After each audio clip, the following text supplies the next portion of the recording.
Et voilà, c'est parti. Voilà.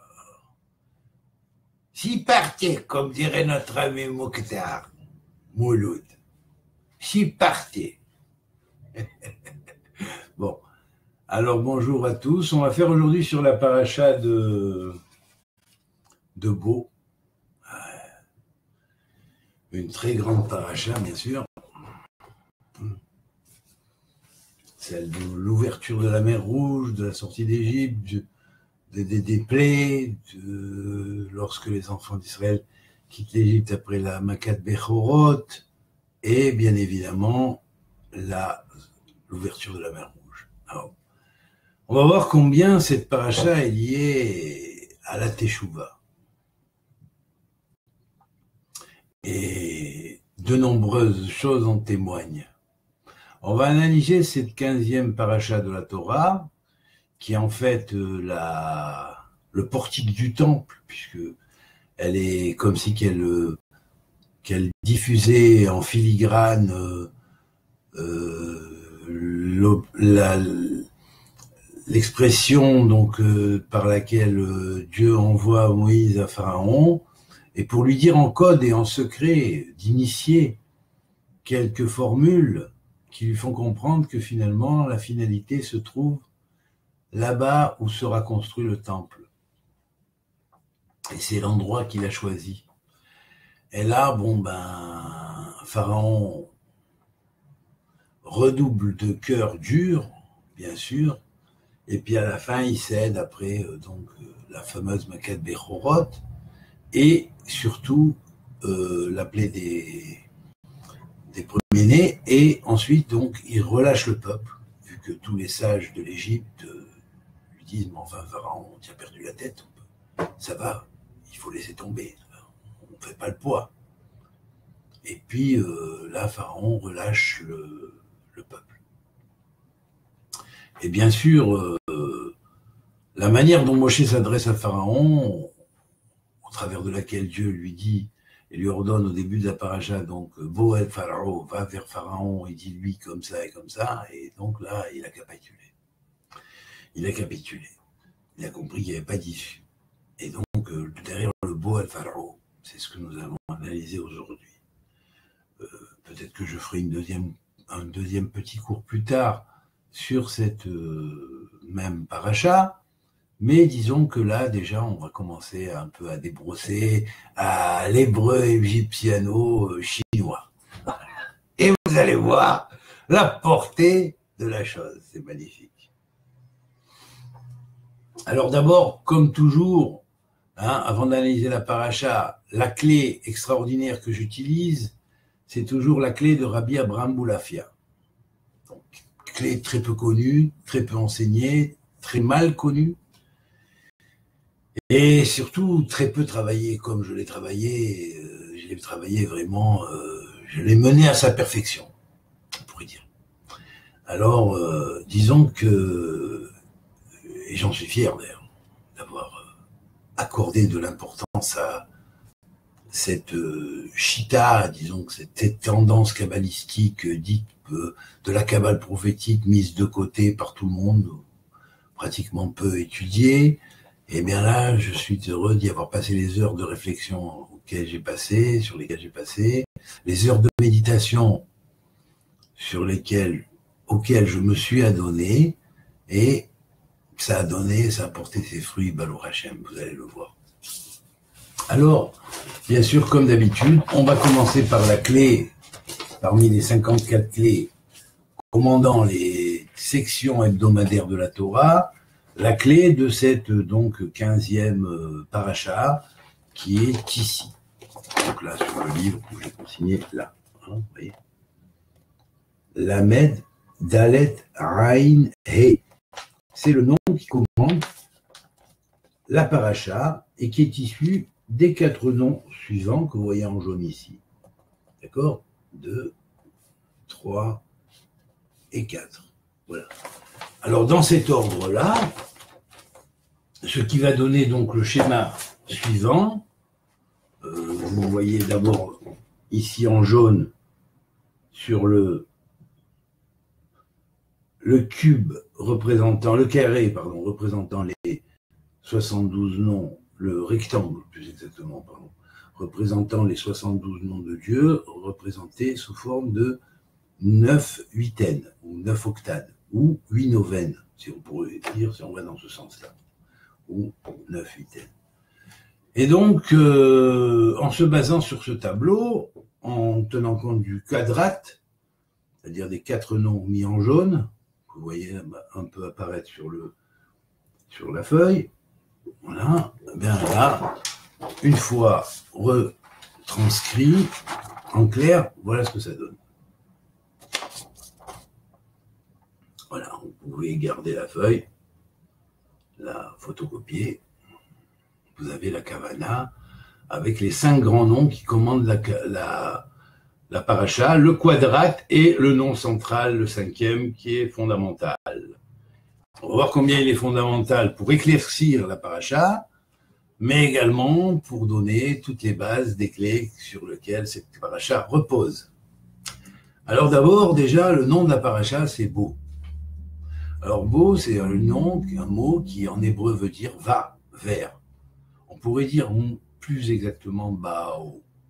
Bao. Bet, avec la voyelle patar en dessous, ou kamatz, et Aleph avec un vav. Bao. Le vav, lui, on ne le voit pas, c'est un point en haut, simplement, qui va signifier le nikoud haut.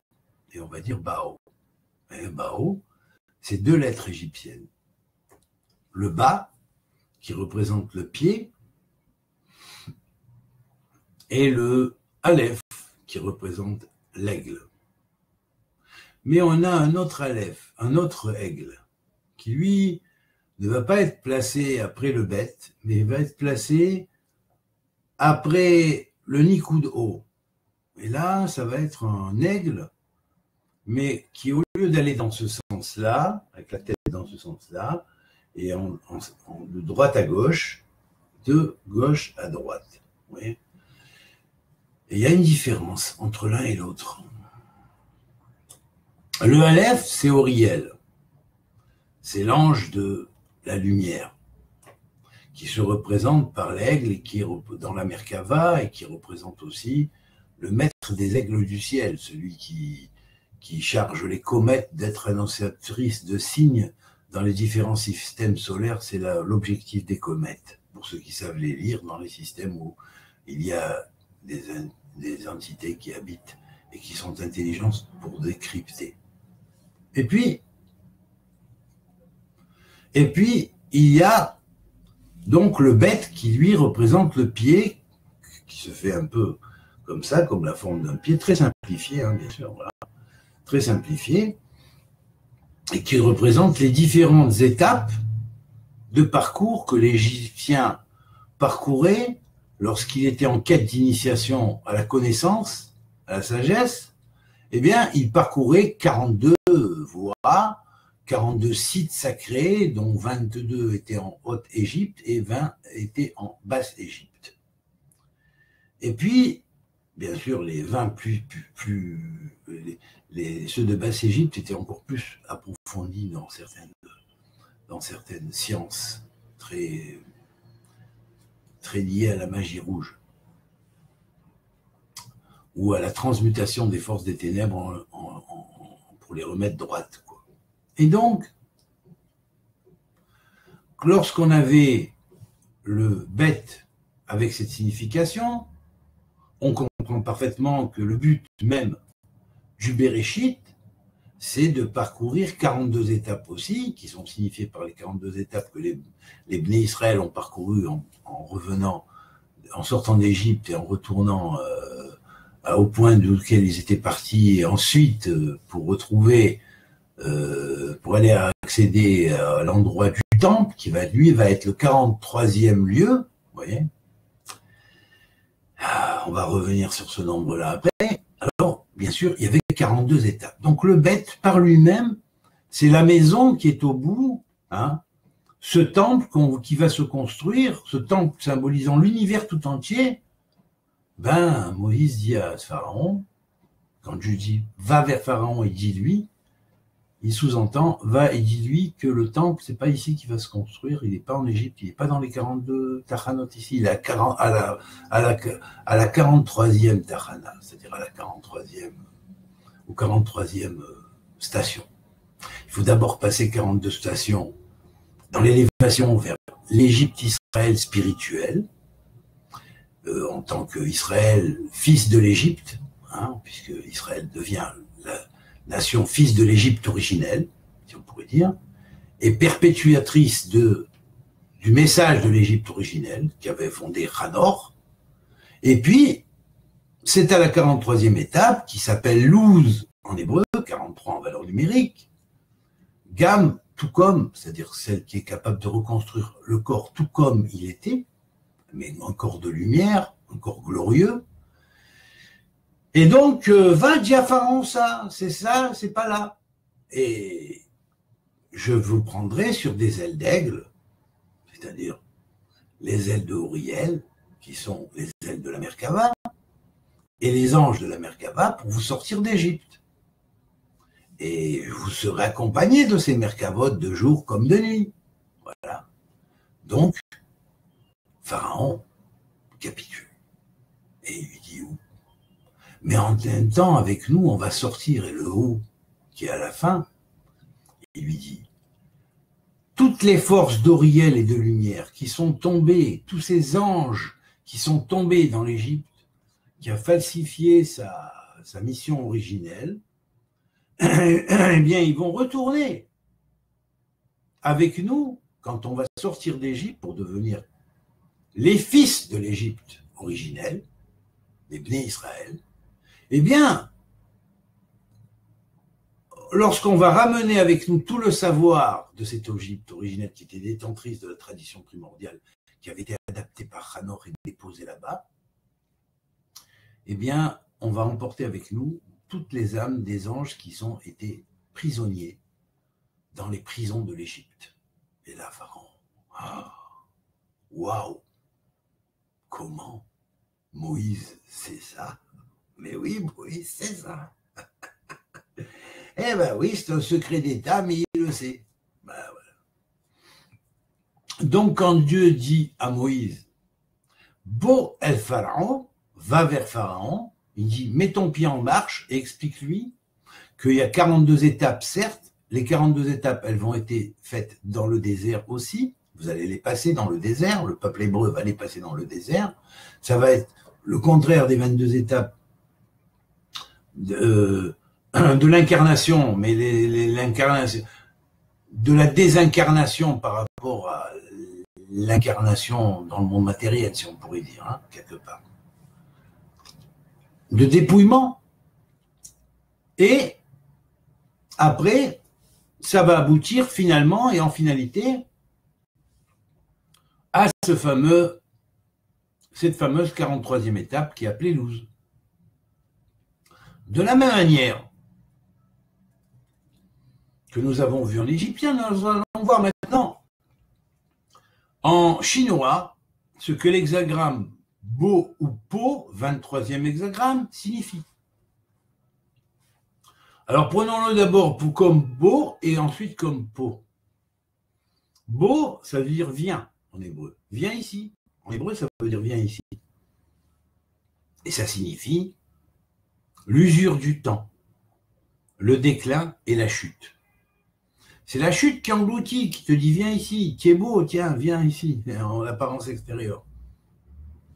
Mais tu vas tomber jusqu'à la finalité d'où tu peux tomber, et à la fin des choses, à la fin du déclin et de la chute, eh bien, tu as le retour ou la liberté, car c'est la signification du même hexagramme appelé Bo.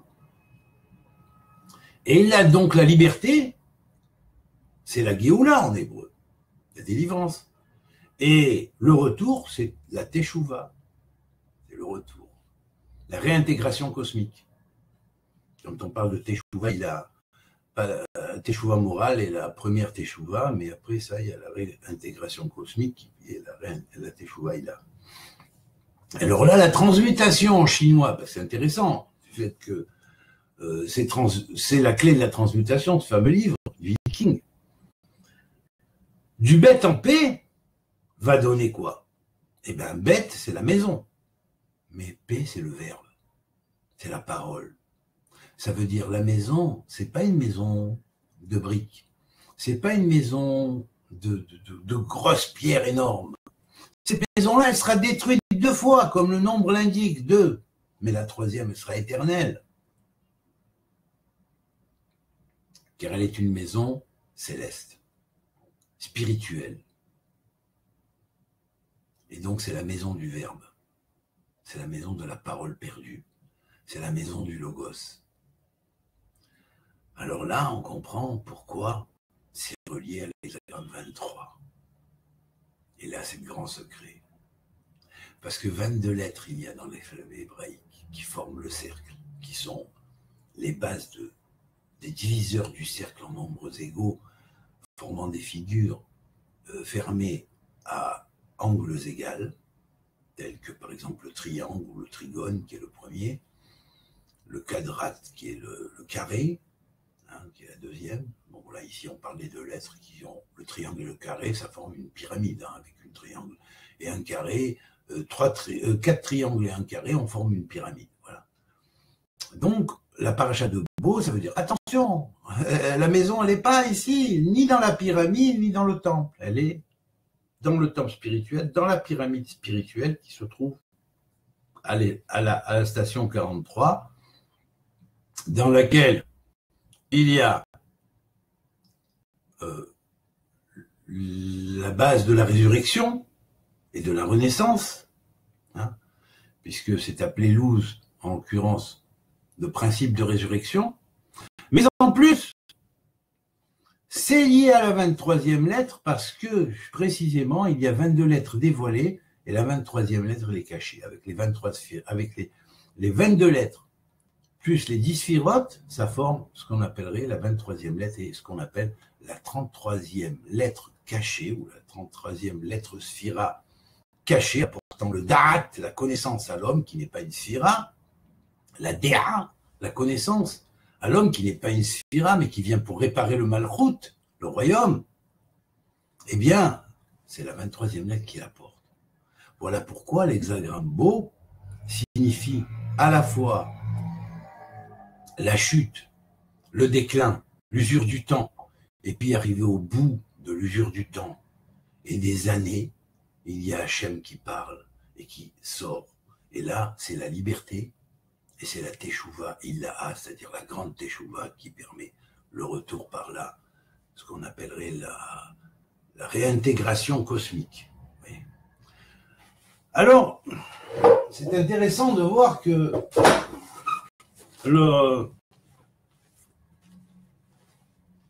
les 4 noms, dans leur association numérique, alors je le rappelle, bien sûr, étant donné qu'on l'a eu 2 fois, cette série des 4 noms, mais pas dans la même disposition. Là, vous voyez, par exemple, pour la paracha précédente, ça formait cette espèce de N, vous voyez. Dans la paracha qui précédait, c'était comme ça. Et il n'y avait pas le même nom au milieu, bien sûr, mais il y avait les mêmes noms. Par contre, dans cette paracha, c'est comme ça. Ça forme un N, mais en partant à l'envers. De l'écriture du N, si on pourrait dire. Alors là, bien sûr, dans cette structure, lorsque nous analysons les 4 lettres que vous prêtez chaque nom parmi les noms du Shem Mephorash, le premier nom qui est le 10e nom, prête son dalet, donne une partie de son dalet, engendre de son dalet. Le deuxième engendre de son... le premier engendre, qui est le 58e nom, engendre de son lamed final.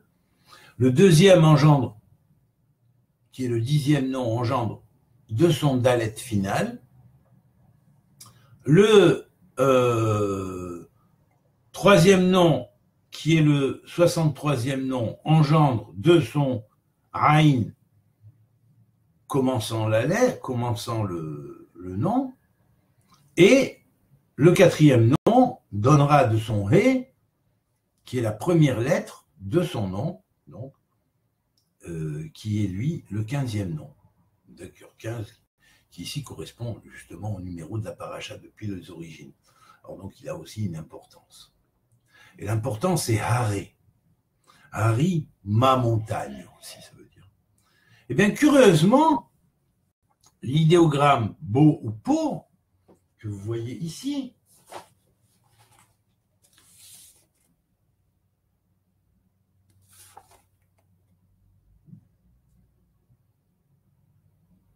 représente Ken en haut, ou la montagne, et Quen en bas, ou la terre. Vous voyez ?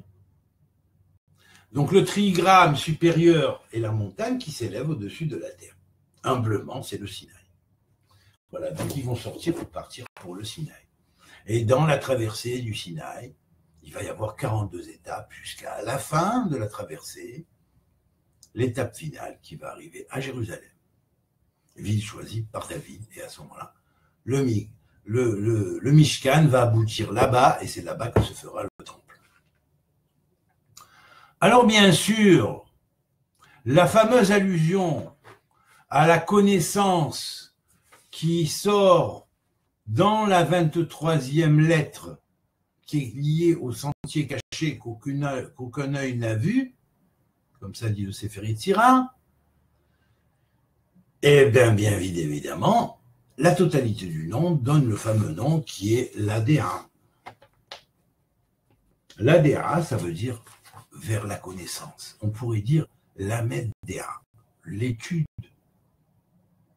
et l'enseignement de la connaissance. Voilà.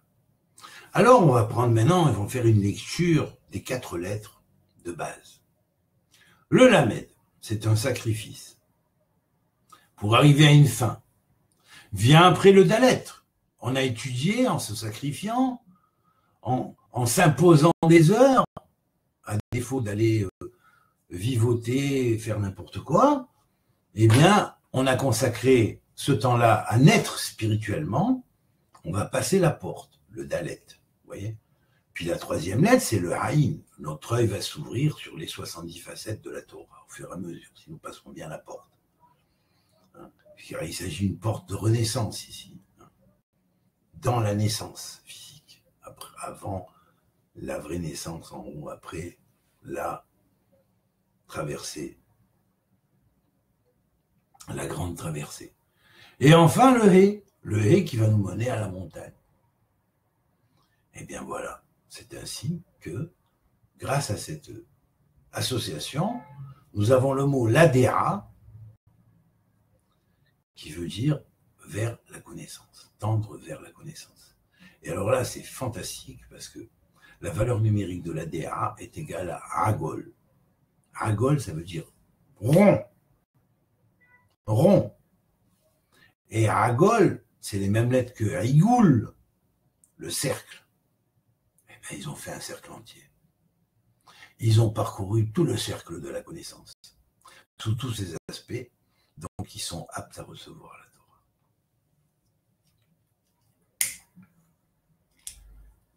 Et alors là, le grand intérêt qu'on a, c'est lorsqu'on prend le nombre, correspondant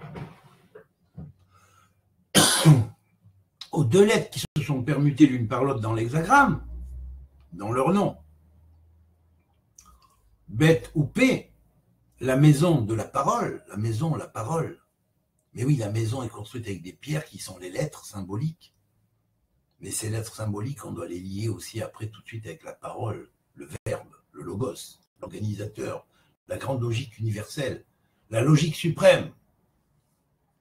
Et à ce moment-là, on a Bait, la maison qui est Po ici. Mais Po veut dire ici, partout. Partout. Partout et nulle part. Comme Elohim, Dieu est partout et nulle part. Car la valeur numérique de Po est égale à Elohim. Po, Elohim. P, Vav. P80, Vav 6.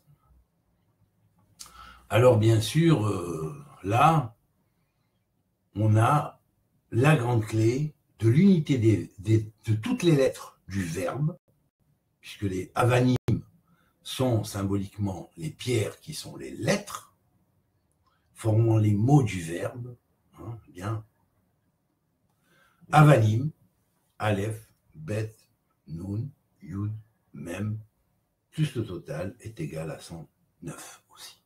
Mais aussi, quand on prend tout simplement Avanim 103, on a 6 en plus. Ça veut dire que toutes les lettres sortent du fameux hexagramme de David. Et voilà. Un tour magistral. Fantastique. Franchement, tout est là-dedans. Tout est là-dedans. Celui qui a compris ce cours que je viens de transmettre, en le réécoutant même 2 fois ou 3 fois, pour bien l'assimiler, eh bien, il a pratiquement tout compris, l'essentiel. Et à partir de là, il sait ce qu'il y a à faire.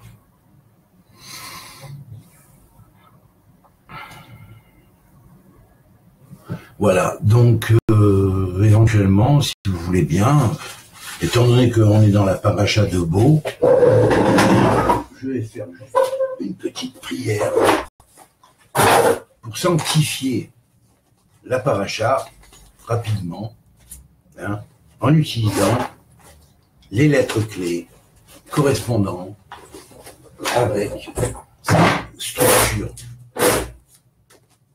Voilà.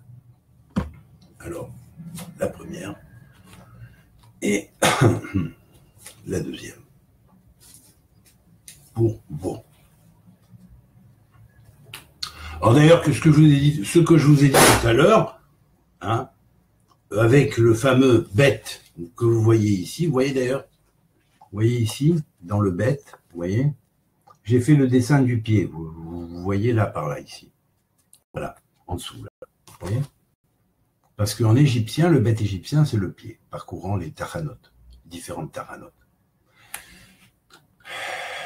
Et puis, c'est la marche vers la lumière, puisque c'est Ourouz qui commande en tant que rune celte le fameux bête, qui est lié à Ourouz, d'ailleurs ça va s'appeler Bé-Ourouz, hein, dans la lumière cachée, secrète, hein, de la force divine. Et puis, le A-Féou, le Aleph, qui correspond au Féou en lettres, comment dirais-je, en lettres runiques, ici, hein, et vous voyez qu'en égyptien, c'est l'aigle. Vous voyez, vous l'avez en dessous, au-dessus de mon doigt. Voilà. Béou, Bé-Féou, Féou. Dans sa parole, dans la parole de Piao. Yao qui en celtes signifie le nom de Dieu. Yao. Voilà, c'est Hanor qui a transmis ça. Et voilà. Alors voilà. Alors on va faire maintenant la prière correspondant à ces lettres-là, et on va aussi lui associer les lettres matérielles, les lettres intérieures, qui elles dérivent des points, ce qu'on appelle le monde des points, et qui vont engendrer ce qu'on va appeler le fameux alphabet du phénix. Alors, voilà. On les a là. Bête pour la première, et Aleph. Ici. Voilà. Alors, je vais faire cette prière.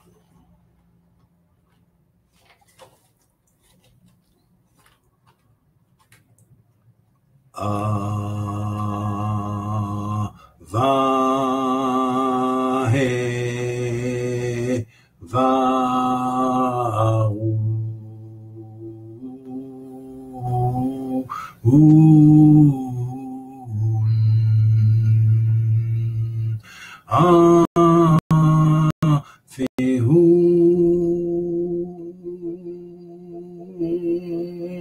שרים ומרננים לאל חי.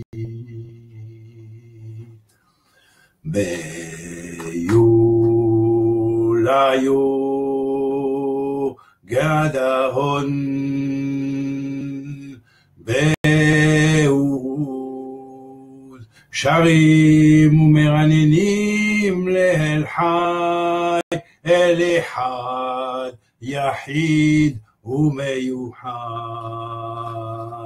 El Melech Bohen El Melech Bohen Echad El Melech Bohen Haya El Melech Dover Hove El Melech Dover Hove El Melech Boré Haya Hove Veye El Melech Dayan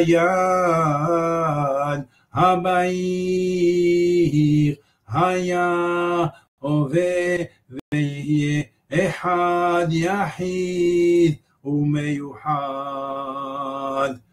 El Melech Emet El Melech Emet Emet Mi'aretz Titzmach Rosh Devarecha Emet El Echad Yahid Umeyuhad El Melech Neman El Melech Gozer El Melech Gozer Haya El Melech Gozer Hove El Melech Gozer Yeh El Melech Ohev El Melech Ohev Gibor El Melech Ohev Gibor Haya Hove Veyeh El Echad Yahid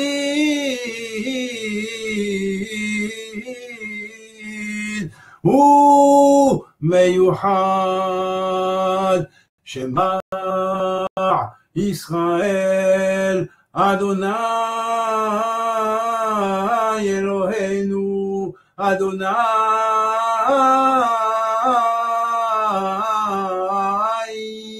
Echad.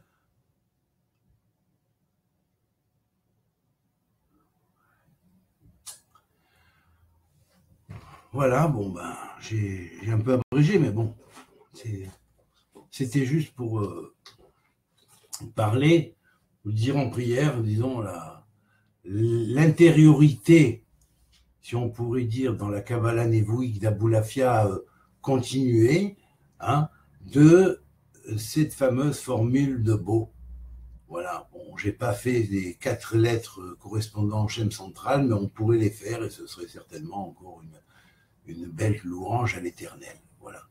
Que Dieu vous bénisse et puis je vous souhaite une bonne révision de la paracha. Écoutez et réécoutez si vous ne comprenez pas la première fois. Il ne faut pas se fier au fait que c'est dur. La première fois, on ne comprend pas. Bien sûr, vous avez des tas de manques et souvent, des fois, en plus, si vous écoutez des fois à droite à gauche les fermetures de crâne qu'on vous fait, ça sera difficile d'ouvrir les yeux sur des choses un peu plus, disons, open-end, ouvertes sur le cercle. Mais n'oubliez pas que Ben David, c'est le cercle au total, c'est pas Ben David, Gamatria, Galgal, c'est le cercle au total, et Galgal, c'est au-dessus Gag, Lal, et c'est vrai que quand on multiplie Gag, qui est le sommet, par Lag, le roulement de la vague, eh bien on obtient 6 multiplié par 60 égale 360, le nombre des degrés du cercle dans le Galgal, c'est-à-dire dans le cercle. Voilà.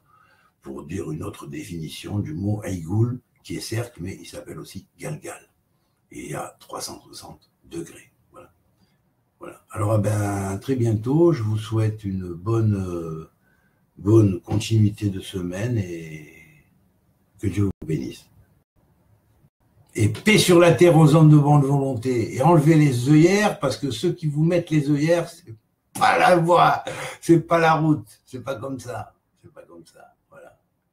Prenez-les avec rigolade et puis voilà, c'est tout. Et ne vous laissez pas bourrer le crâne. C'est des pantins qui font leur métier bêtement. Et disons,